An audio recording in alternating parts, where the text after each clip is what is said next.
As the Third Reich's dream of global domination crumbled beneath the relentless bombardment of Allied air raids, Adolf Hitler and his inner circle retreated underground, both literally and metaphorically.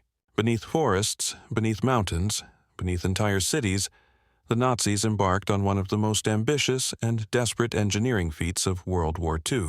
They sought sanctuary not in fortresses of stone, but in labyrinths of concrete and steel. Hidden beneath German soil, vast underground complexes were constructed. Factories, barracks, command centers, entire cities designed to shield the Reich's war machine from the infernos raining down from the skies.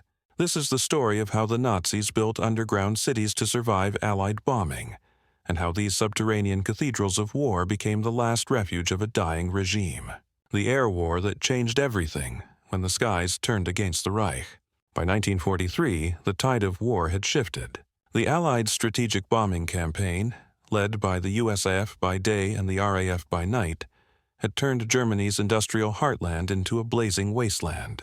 Cities like Hamburg, Cologne, and Dresden were subjected to unprecedented aerial assaults. Entire neighborhoods were reduced to rubble. Factories lay in ruins. The skies were no longer Germany's shield, they had become an executioner.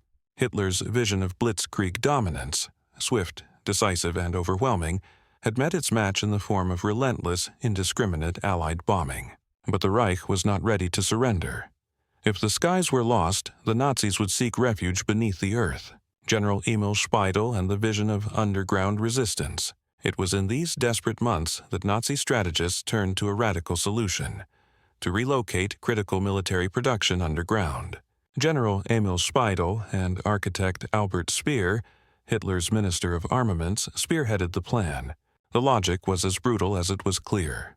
If Allied bombers could obliterate surface factories in a single raid, then Germany's only hope lay in constructing subterranean strongholds immune to aerial assault. But this was no mere evacuation plan.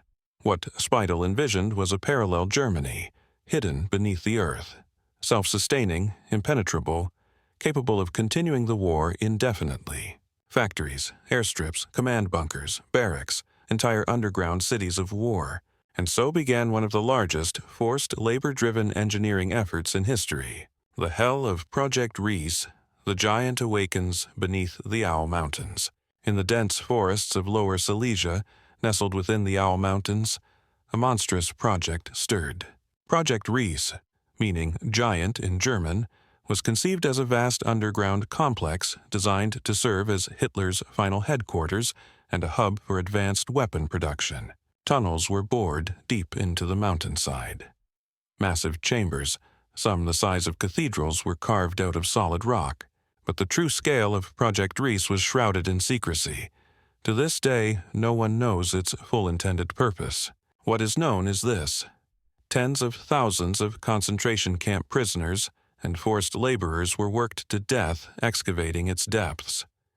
The conditions were nightmarish: inadequate tools, meager rations, collapsing tunnels, and the ever-present threat of SS overseers. For every meter of tunnel, lives were extinguished. And yet, despite the enormous human cost, Project Reese was never completed. As the Red Army advanced, the Nazis abandoned the site, leaving behind a skeletal labyrinth of tunnels, a grim monument to the Reich's desperation. Mittelwerk, the factory of death buried beneath the mountains. But where Project Reese failed to materialize, another underground city became operational: Mittelwerk, hidden within the Kohnstein mountain near Nordhausen. Originally a gypsum mine, the site was transformed into an underground weapons factory tasked with producing the Reich's so-called wonder weapons, the V-1 flying bomb and the V-2 rocket. Mittelwerk was more than a factory, it was a tomb. Over 60,000 forced laborers, primarily from the Dora Mittelbau concentration camp, were forced to live and work within the tunnels. Exposure to toxic chemicals, suffocating dust, and the sheer brutality of their captors resulted in a death toll exceeding 20,000. But the factory was productive. V-2 rockets, the world's first ballistic missiles, rolled off its subterranean assembly lines, bringing terror to London and Antwerp. Yet, for all their technological marvel, these weapons were too few, too late. The Reich's underground lifeline could not reverse the war's momentum. Führerbunkers, the subterranean fortresses of Nazi leadership. As Germany's cities crumbled, the Nazi high command began constructing a network of underground bunkers designed to serve as command centers and last resort refuges. The most infamous of these was the Führerbunker in Berlin. Located beneath the Reich Chancellery, this fortified shelter was intended as Hitler's indestructible nerve center, a concrete tomb designed to withstand the Soviet onslaught. It was here, in a claustrophobic labyrinth of narrow hallways and dimly lit rooms, that Hitler spent his final days, issuing phantom orders to divisions that no longer existed. But the Führerbunker was only one of many. Across Germany, similar complexes, the Wilhelmsburg Castle underground chambers, the Wolf's Lair in East Prussia, and the Adlerhorst bunker complex, were constructed as the regime sought refuge beneath layers of earth and concrete. The Nazis had built fortresses designed to survive the apocalypse, only to find themselves prisoners within their own bastions. The underground jet factories, desperate gambles for air superiority. One of the Reich's last hopes for turning the tide of war rested in its advanced jet aircraft program. The revolutionary Messerschmitt Me 262, the world's first operational jet-powered fighter, was a technological leap ahead of Allied aircraft. But Allied bombings of surface factories threatened to cripple jet production before it could alter the air war. Thus, underground facilities such as B-8 Bergkristall, located near St. Georgen, Austria, were established to mass-produce these cutting-edge fighters. Massive chambers were excavated to house assembly lines, all buried beneath meters of solid rock. The ambition was staggering. The resources were dwindling. The labor was expendable. Once again, forced laborers bore the weight of Nazi desperation, their lives sacrificed in the cold calculus of subterranean warfare production. Yet, despite the frantic efforts, only a few hundred Me-262s were completed underground, far too few to shift the war's outcome. A war underground, psychological warfare, and the illusion of invincibility. The construction of underground cities wasn't just a strategic necessity, it was psychological warfare, directed inward. As Allied bombers erased entire German cities from existence, the myth of Nazi invincibility crumbled. The subterranean complexes symbolized a defiant narrative. That the Reich, like a serpent retreating to its burrow, would survive beneath the earth and strike back when least expected. Propaganda films depicted these underground fortresses as marvels of German engineering, impervious to Allied firepower. But in truth, these underground sanctuaries became tombs of a collapsing empire, where hope was buried deeper than concrete and steel could reach. The price of paranoia, forced labor, and the machinery of death. Every tunnel dug, every bunker built, came at an unspeakable human cost.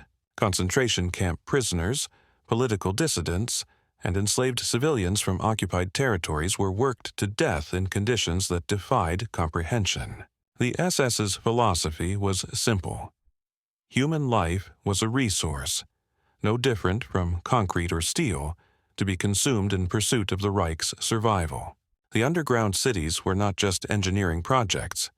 They were extensions of the Holocaust, industrialized death hidden beneath the ground. Mittelbau-Dora, in particular, stands as a chilling example.